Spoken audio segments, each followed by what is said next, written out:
에베소서 1장 15절에서 23절 말씀이야. 조이야, 바울 할아버지는 에베소 친구들이 예수님을 아주 잘 믿고 모든 성도를 따뜻하게 사랑한다는 소식을 들었어. 그 소식이 얼마나 기뻤는지 기도할 때마다 에베소 친구들을 생각하며 하나님께 정말 감사합니다 하고 쉬지 않고 감사의 기도를 드렸단다. 그리고 바울 할아버지는 친구들을 위해 아주 특별하고 멋진 기도를 하셨어. 영광의 하나님 아버지, 우리 친구들에게 지혜와 계시의 마음을 주셔서 하나님을 매일매일 더 잘 알게 해주세요. 그리고 친구들의 마음의 눈을 반짝하고 밝게 열어주셔서 세 가지를 깨닫게 해달라고 기도하셨지.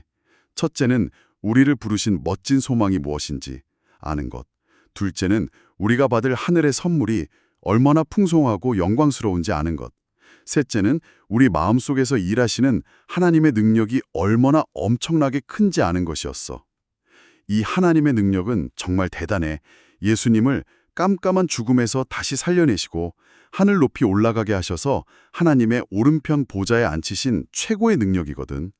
하나님은 예수님을 이 세상의 모든 왕이나 장군, 앞으로 올 어떤 권력보다도 훨씬 높고 위대하게 만드셨어. 온 세상 만물이 예수님의 발 아래 무릎을 꿇게 하셨단다. 가장 멋진 사실은 이렇게 높고 위대하신 예수님을 하나님께서 우리 교회의 머리로 세우셨다는 거야. 교회는 건물이 아니라 바로 예수님의 몸이란다. 그래서 머리이신 예수님의 따뜻한 사랑과 꽉 찬 생명이 교회와 우리 안에 가득 채워지게 된 거란다. 와, 정말 들을 때마다 마음이 막 웅장해지는 선포네요. 네, 아주 거룩하고 깊은 말씀이죠. 근데요, 저는 여기서 약간 혼란스러운 부분이 하나 있어요. 바울 할아버지가 에베소 교회 친구들을 위해서 쉬지 않고 기도했다고 했잖아요. 네, 밤낮으로 기도했죠. 근데 그 기도한 이유가 친구들이 이미 예수님을 아주 잘 믿고 서로 따뜻하게 사랑하고 있어서였어요. 솔직히 제가 부모로서 제 아이가 뭔가 아주 잘하고 있는 걸 보면 어떨 것 같으세요? 뭐 당연히 엄청 칭찬해 주시겠죠. 맞아요. 그냥 와, 우리 딸 참 잘했어, 최고야 하고 칭찬하고 넘어가거든요. 이미 잘 믿고 있는데 왜 바울은 계속해서 더 큰 지혜를 달라, 더 눈을 뜨게 해달라 이렇게 간절히 기도한 걸까요? 아, 그 부분이 바로 이 편지의 핵심을 찌르는 아주 예리한 질문입니다. 우리가 이 편지에 박영이 되는 에베소라는 도시가 어떤 곳이었는지를 좀 상상해보면 바울의 마음을 완전히 이해할 수 있거든요. 에베소요? 거기가 당시에 엄청난 도시였다고 들었어요. 맞습니다. 1세기 당시의 에베소는 고대 세계에서 가장 크고 화려한 메트로폴리스였어요. 말하자면 그 시대의 뉴욕이나 런던 같은 곳이었죠. 오, 아주 번화한 곳이었겠네요. 거리를 걸으면요, 번쩍이는 대리석으로 지어진 거대한 아르테미스 신전이 막 하늘을 찌르듯이 서 있었고 로마 황제를 숭배하는 웅장한 동상들이 도시 곳곳에 널려 있었습니다. 아, 그러니까 에베소에 사는 사람들은 매일 아침 눈만 뜨면 어마어마한 돈과 권력, 눈에 보이는 화려한 힘들을 마주하면서 살았겠군요. 정확합니다. 그런 거대한 도시 안에서 예수님을 믿는 사람들은 아주 작은 가정집에 모여서 예배를 드리는 소수의 무리에 불과했어요. 뭔가 비교가 확 되네요. 거대한 신전과 작은 가정집이라니. 네, 바울이 보기에 에베소 교인들이 당장 서로 사랑하고 믿음을 지키는 건 너무나 훌륭했지만 매일매일 그 거대하고 화려한 세상의 힘 앞에서 마음이 작아지거나 두려워할 위험이 다분했던 거죠. 눈에 보이는 힘이 워낙 압도적이니까요. 그렇죠. 그래서 바울은 그들이 가진 믿음이라는 걸 일종의 천국 가는 티켓 정도로만 여기고 거기서 멈추지 않길 바랐던 겁니다. 아, 듣고 보니까 뭔가 퍼즐이 딱 맞춰지는 기분이네요. 그러니까 우리가 누군가에게 아주 멋진 선물을 받았을 때 말이에요. 네, 선물 좋죠. 겉에 쌓인 그 예쁜 포장지만 보고 와, 선물 받았다 하고 기뻐하는 데서 끝나는 상황을 바울은 걱정했던 거군요. 네, 아주 적절한 비유네요. 포장지만 보고 만족하는 게 아니라 그 상자를 직접 열어서 그 안에 담긴 진짜 의미랑 가치, 그 엄청난 능력을 깊이 알아가야 한다는 뜻인가요? 네, 맞습니다. 그리고 그 상자를 열지 않으면 내가 가진 선물이 세상의 그 어떤 로마 황제나 장군의 힘보다 크다는 걸 결코 알 수가 없으니까요. 아, 상자를 열어야 진짜 크기를 아는 거군요. 바울은 그 상자상 안에 들어있는 게 바로 예수님이 온 우주에서 가장 높으신 통치자라는 사실로 선포합니다. 로마 황제의 동상이 아무리 크고 군대가 강해 보여도 결국 그 모든 만물을 발 아래 무릎 꿇게 하시는 진정한 왕은 예수님이라는 거죠. 와, 스케일이 다르네요. 네, 그리고 그 엄청난 능력이 지금 아주 작은 무리처럼 보이는 너희들 마음속에서 일하고 있다는 걸 알려주고 싶었던 겁니다. 세상에 거대한 로마 제국 한가운데 살고 있는 그 사람들에게 너희 안에 온 우주를 다스리는 힘이 있다. 이렇게 말해주는 거였군요. 맞아요. 엄청난 위로와 도전이죠. 근데 여기서 아주 논리적인 질문이 하나 딱 생깁니다. 바울은 그 상자의 엄청난 능력을 보기 원했는데 문제는 그 능력이 당장 우리 육신의 눈에는 안 보인다는 거잖아요. 그렇죠. 눈에 안 보이죠. 에베소 거리의 웅장한 신전들은 두 눈 뜨면 떡하니 바로 보이는데 온 우주를 다스리는 예수님의 능력은 어떻게 봐야 하는 거죠? 바울이 마음의 눈을 밝게 열어달라고 기도한 건가요? 아주 정확합니다. 바울이 너희 눈을 뜨게 해달라고 기도한 건 물리적인 시력을 말하는 게 아니에요. 우리 얼굴에 있는 두 눈은 한계가 아주 명확하거든요. 그렇죠. 벽 너머도 못 보잖아요. 네. 그래서 바울은 성령님이 지혜와 계시의 빛을 비춰주셔서 우리의 마음의 눈이 번쩍 떠지기를 간구한 겁니다. 아까 제가 처음에 엑스레이 이야기로 시작했잖아요. 이건 마치 캄캄한 방 안에 혼자 덩그러니 있을 때 성령님이라는 이름의 특별한 엑스레이 손전등을 탁 켜는 거랑 같네요. 오, 성령님의 손전등. 아주 찰떡 같은 비유입니다.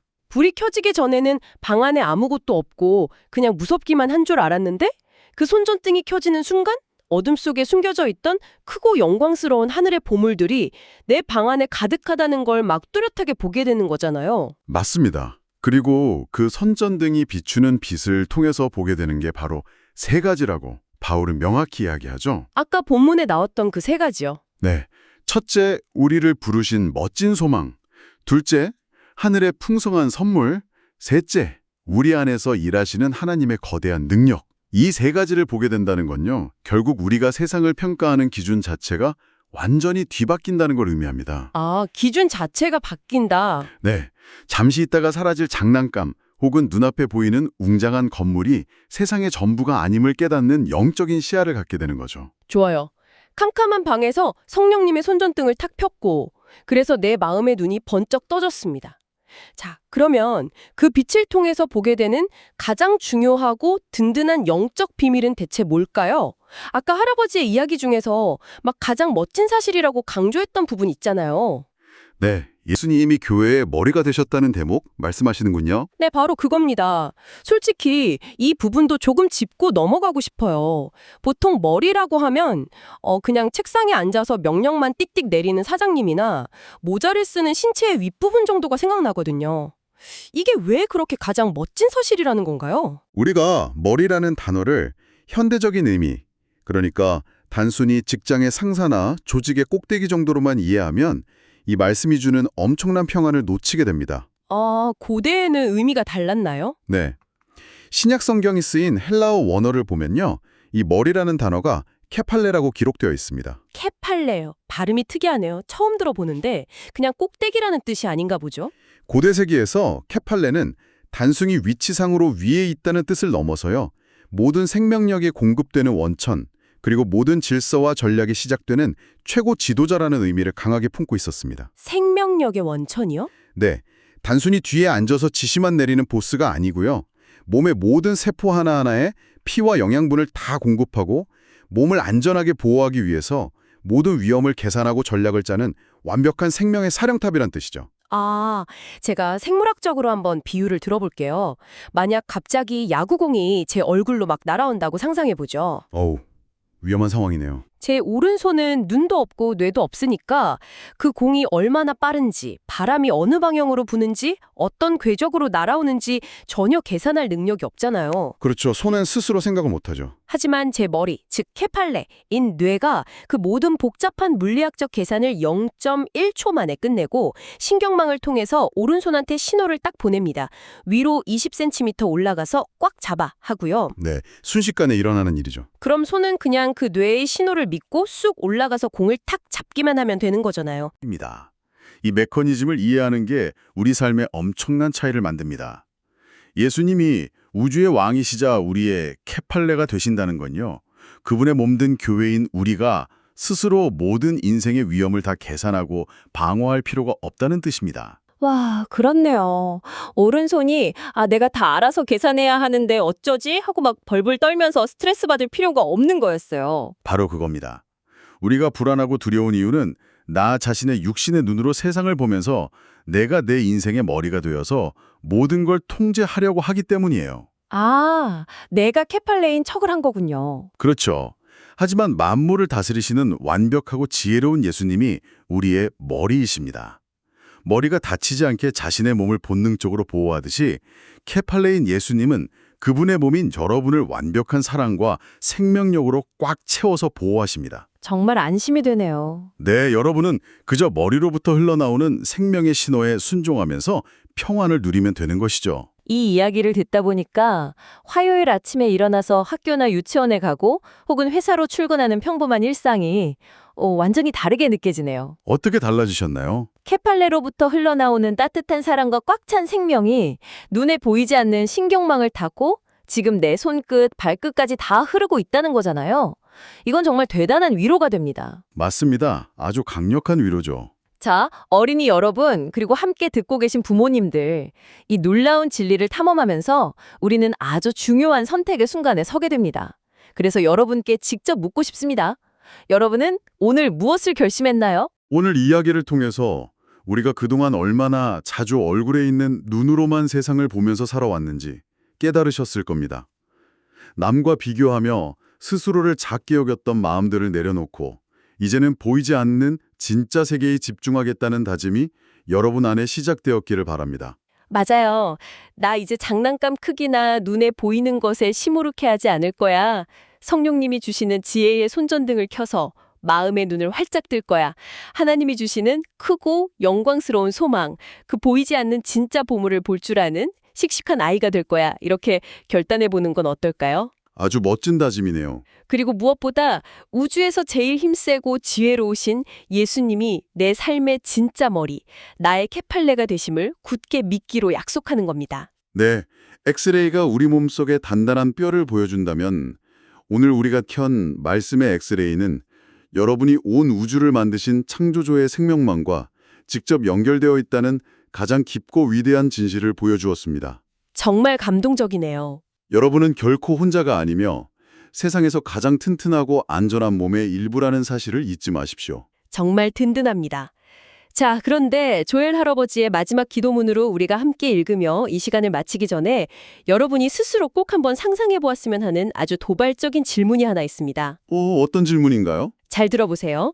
만약 예수님이 우리를 완벽하게 보호하고 이끄시는 지혜로운 머리, 케팔레가 맞으시다면 반대로 손가락이나 발가락 하나가 갑자기 자기가 머리가 되겠다고 막 고집을 피우면 우리 삶에 어떤 일이 벌어질까요? 와, 생각만 해도 끔찍하네요. 뇌의 신호를 무시하고 손가락 마음대로 막 움직이려 할 때 우리의 일상은 얼마나 큰 혼란과 두려움에 빠지게 될까요? 이번 한 주 동안 혹시 내가 내 삶의 머리가 되려고 때를 쓰고 있지는 않은지 조용히 생각해 보시기 바랍니다. 정말 깊이 고민해 보아야 할 중요한 질문이네요. 내가 머리의 자리를 내려놓을 때 비로소 진정한 평안이 찾아온다는 것을 꼭 기억하시기 바랍니다. 네. 자, 이제 이 벅차고 경이로운 마음을 그대로 품은 채 오늘 깊은 탐험의 마지막을 장식하려 합니다. 조엘 할아버지가 사랑하는 조이를 위해 드렸던 바로 그 아름다운 기도문입니다. 우리가 오늘 깨달은 이 놀라운 비밀과 케팔레의 생명력이 지금 이 방송을 듣는 여러분 한 사람 한 사람의 삶에 그대로 흘러가 이루어지기를 간절히 바라는 마음으로 이 기도문을 읽어드리며 오늘의 시간을 경건하게 마치겠습니다. 지혜와 능력이 끝이 없으신 하나님 아버지, 저에게 예수님을 믿는 튼튼한 믿음과 친구들을 사랑하는 따뜻한 마음을 주셔서 감사합니다. 바울 할아버지의 기도처럼 우리 조이에게 지혜와 계시의 영을 부어주셔서 매일매일 하나님을 더 깊이 사랑하고 알아가게 도와주세요. 조이에 감겨있던 마음의 눈을 반짝 밝혀주셔서 하나님이 준비하신 크고 영광스러운 하늘의 선물이 얼마나 멋진지 볼 수 있게 해주세요. 세상에서 가장 높으신 예수님이 우리 교회의 머리가 되시고 조이가 그 든든한 몸의 일부분이라는 것을 굳게 믿으며 매일 씩씩하고 기쁘게 자라나게 해주세요. 만물의 왕이신 예수님의 이름으로 기도합니다. 아멘. 우리 조이, 오늘은 마음의 눈을 크게 뜨고 얼굴의 눈으로는 보이지 않는 하나님의 듬뿍 담긴 사랑을 찾아보는 반짝반짝한 하루를 보내렴. 다음 에베소서 2장에서는 우리가 어떻게 하나님의 놀라운 은혜로 구원받았는지 더 가슴 벅찬 이야기가 나오는데 할아버지가 이어서 재미있게 들려줄까?